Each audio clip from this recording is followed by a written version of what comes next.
Electric vehicles and EVs are the way of the future, but it's a big change for the commercial vehicle and the trucking industry. And there's definitely some question marks around things like performance, maintenance, repairs, total cost of operation. So how can commercial vehicle fleets adopt EVs with confidence? Well, I've got just the man to talk to us about that. My guest today is Dan Williams. He's the CEO of Amerit Fleet Solutions.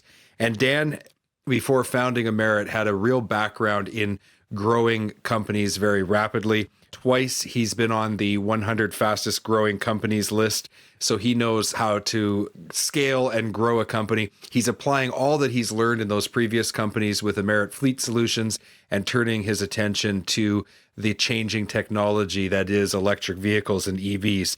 Dan, welcome to the Heavy Duty Parts Report. So glad to have you here. Thanks for having me. Glad to be here.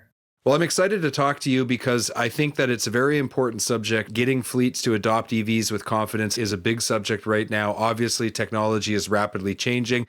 There's a lot of reasons for that, and helping fleets and keeping the trucking industry going is of top priority. So let's start off by talking about some of the fears that commercial fleet operators might have. What are the fears that they have around adding EVs to their fleet today? I think that you can probably categorize them into three groups. So the first, I think, are fears around the EV units themselves. Are they going to work? Are they going to be economical? Am I going to be able to get enough of them in the timeline that I want? And so I think that one of the things that fleets are doing right now is they're doing a lot of pilots, and they're using EV units in certain use cases because that's really where the rubber hits the road. And so they're trying to understand how will these units perform in different environments. And there's concerns about whether they will. I think the second area of concern is around the charging infrastructure, of course. We all know that that's going to be a bottleneck. I think as we're digging into the details, we're finding that there are certain use cases, in the heavy duty world, there's some assets that are only down a couple hours a day, which means you only have a couple hours a day to actually charge them, which takes the challenges around infrastructure and makes them even larger. So there's a lot of concern there. And then the last area I would say which is the area that we think that we can be a part of, is the infrastructure, where, think of training, but also think of maintenance infrastructure. And when these units break, will we have the infrastructure necessary to get them back on the road? Right.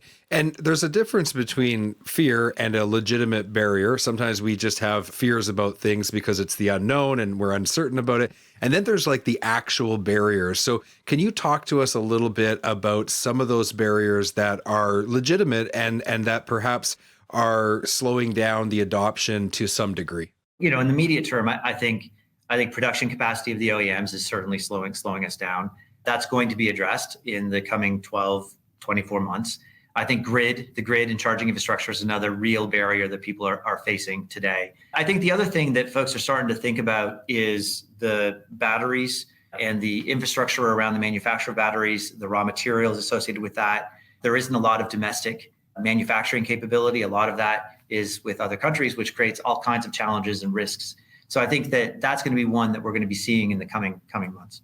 Right. And some of the conversations I've had with fleets, they've got a real concern also around their technicians and their maintenance people.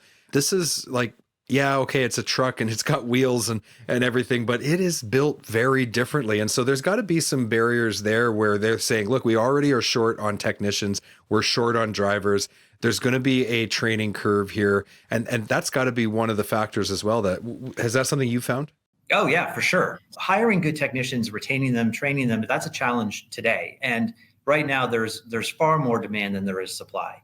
So when you bring in something new, something that requires new training, that requires new infrastructure, new equipment, that just makes those challenges even worse. And that's certainly something the fleets are worried about. How we're trying to address that is a program that we're calling EV Ready. So, Amerit has 1,600 technicians today. We're in all major markets. And we're also working, our primary customers are very large fleets. So they're also going to be early adopters of EV. And so what we're doing is we're working with OEMs, we're working with our customers, we're getting our technicians trained so that we are ready when our customers begin receiving the pilot units, begin receiving EV units. We want to be able to support them in that journey. So let me ask you something. With some of those fleets, they've got their own repair facilities, they employ their own technicians. Have you found that some of those fleets are saying, hey, look, we're going to keep taking care of the stuff we know, and we'll bring a Merit in to help us with this new program and just kind of like see how it goes? Has that been one of the situations you've seen? That's one of the situations. Although I think the more common situation is where the customers are looking for a single provider that can be able to maintain both their ICE as well as EV units. And so that's really more so where we're focusing. We're making sure that we've got technicians that can handle both types of assets as well as the infrastructure and the tooling that can handle. Because at the end of the day, most of the work is being done on site on off hours with our customers. And so getting to the facility is part of the economics. And so when we're there, we want to be able to do as much work as possible. And that's the way to make the technicians as efficient as possible. I can see a situation like today I'm wearing a Thank a Trucker t-shirt, and it says, if you're wearing it, eating it, or drinking it, it probably was brought on a truck. So thank a trucker. To me, what I think when you just said that is that these fleets may have made the strategic decision to say, look, we're good at what we do, which is transportation and logistics. We're going to bring in a Merit because that's what they're good at, and that allows us to just focus. Those are the kind of clients that you work with? Absolutely. I mean, so if I said already that hiring and training and retaining technicians is very challenging.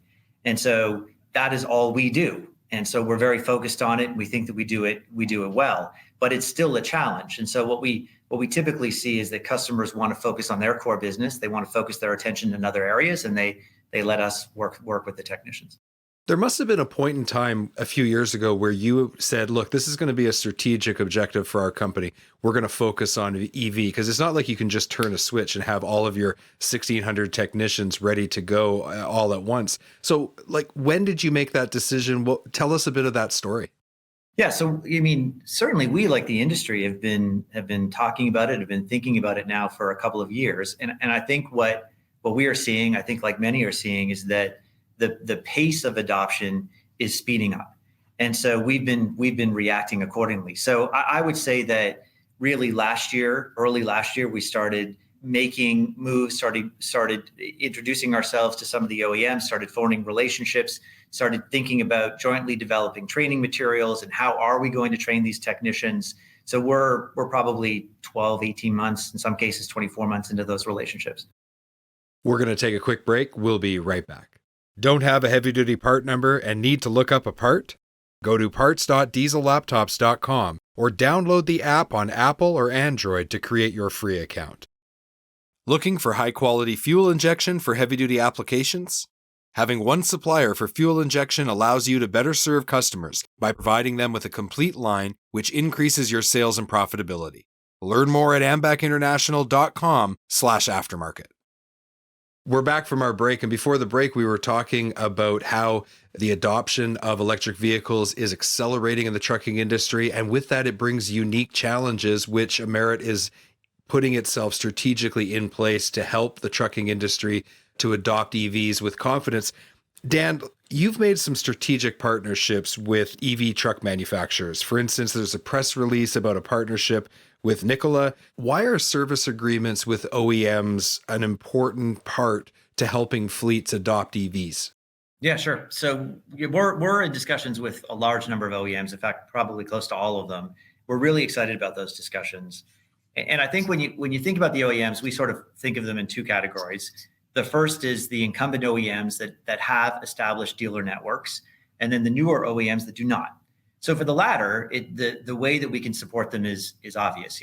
They're trying to think about how are they going to build nationwide networks of maintenance providers so that they can ensure that their assets are maintained reliably and quickly, and also make sure that they can honor their warranty needs. As I said, Merit's got 1,600 technicians. We're in all major markets today. In many instances, we're working with customers that are either taking possession of the assets or that they're prospects of the OEM. So there's a lot of synergy there, and it makes a lot of sense for us to be working with them to try to support those vehicles as they come online. On the OEMs that have established dealer networks, I think those conversations are a little more nuanced, but there's still a lot of opportunity. I said already, demand right now is far outstripping supply. And you think of that both in terms of maintenance capacity as well as just the ability to retain or to receive units. And so the customers, more than ever, are demanding that when a vehicle breaks, they want it fixed quickly. And so all of us are struggling with how to do that. So when we talk to the OEMs, it isn't a conversation around either or, it could be either a Merit or the dealer networks. What we're talking about is how can we augment the dealer networks? We all want the same thing. We want a customer to have confidence that when their vehicle breaks, it will be fixed quickly and safely. And so the more that we can all work together to give customers confidence in that, we're all going to win. Yeah, speaking of warranty, one of the things I've been curious about, like not only from the service perspective, also from the parts perspective. So you have our traditional truck manufacturers, they've got their dealer networks. We kind of understand how that traditional model works. But with some of these new manufacturers, it seems to me like they're even more interested in complete vertical integration. So how is the warranty work going to be handled in those situations where they don't have the traditional model like we're used to? Yeah, sure. So, I think that there's going to be similarity in differences. So the similarity is going to be whether it's ICE or EV, OEMs are always going to want to have tight control over who is providing warranty work. And they want to do that because it's good business for them. They also want to do that because they want to know that whoever's touching their assets is trained properly to do so. And of course, they should do that. That's going to continue. I think the question then becomes, today, most of the people that are authorized to do that work are the dealer networks.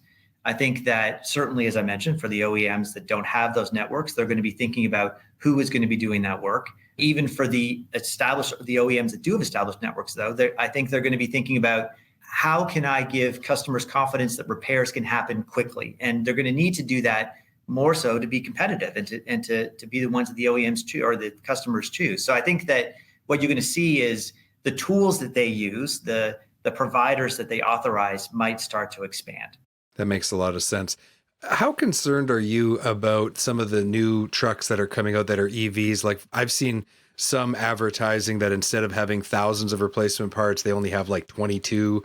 Do you think in the long run, we're going to see a real decline in parts and service over time? Or what's your kind of viewpoint on that? I think our viewpoint is probably similar to everybody else's, which is we think that there is going to be a decline in the maintenance needs. But first of all, there's always going to be maintenance required. And second of all, I think we don't really know how these units are going to be performing in actual on-the-road use cases. Drivers are always going to have driver abuse, and there's always going to be repairs that are needed. So I think we think that, yes, the volume per unit of maintenance is going to go down, but I think that there's always going to be repair requirements. Right. And then I guess there is a difference too, like you said, where we have like an acute problem where something broke and that vehicle needs to be fixed versus the regular maintenance. So from your viewpoint, what are your thoughts on how those two different scenarios are going to be handled? Similarly to the way that they're handled today. I think that customers are ultimately focused on uptime, and they're very focused on making sure that when they make a vehicle available, either because they had no choice because it broke or because they've made it available for a PM, they want the service provider to respond quickly and get that unit back on the road quickly. And so ICE, EV, I don't really see that requirement changing. When I think about the whole situation and how, yes, technology is going to change things, but there's also a couple like factors with humans that are at play here. For example, we already have a huge shortage of drivers. So maybe autonomous vehicles will help solve a problem.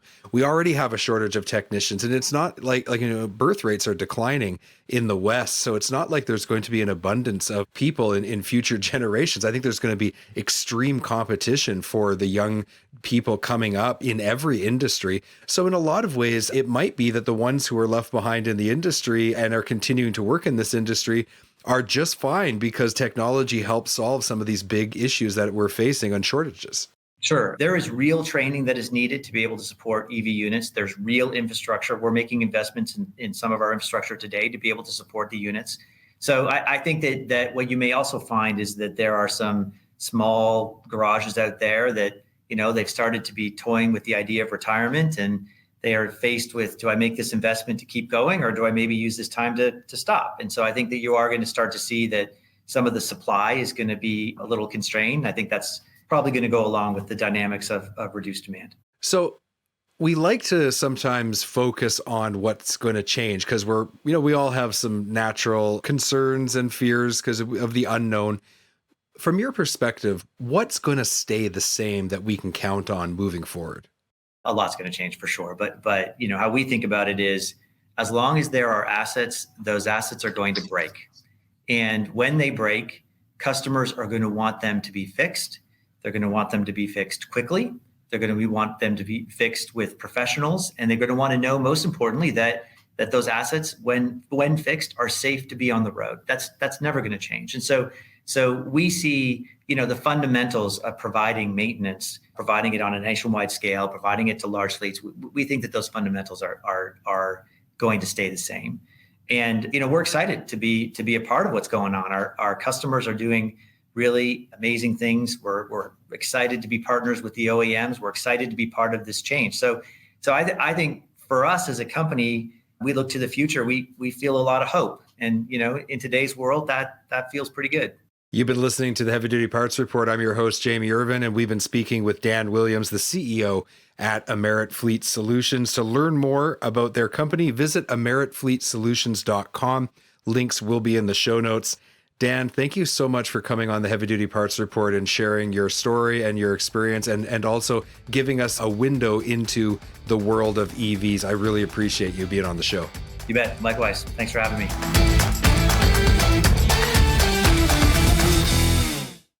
Thank you for watching this video. Click here to subscribe to the Heavy Duty Parts Report YouTube channel and click here to watch another great episode.